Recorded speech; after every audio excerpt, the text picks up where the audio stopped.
Yatıyor musun sen kız? Yatıyor musun? Of. Çok tatlı ya.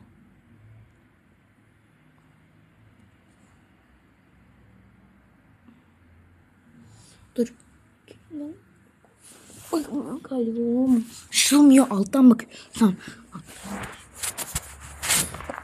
Dur gel. Oh, tipe bak. Tipe bak. Zoom. Kız zoomluyorum seni. Pera zoomluyorum seni.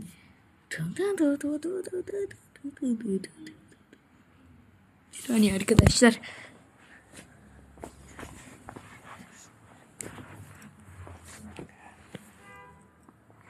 He.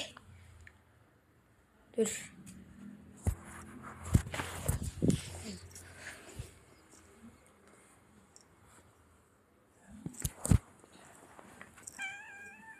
Miyavlama. Dur bir kız.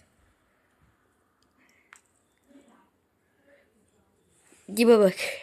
Gibi bak. Zoomladığım için. Zoom.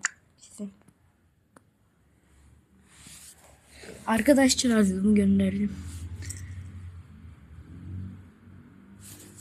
Dur şuraya bir tabletimi koyayım. Ondan sonra elime alayım. Gel. Gel. Yürüyüş. Yürüyüş mi?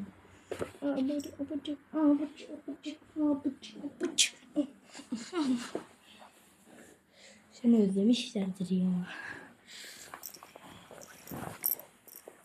Arkadaşlar burada.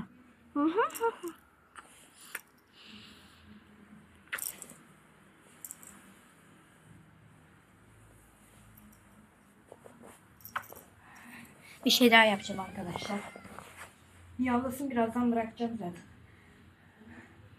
Hadi bak. Hoşça kalın, bay bay.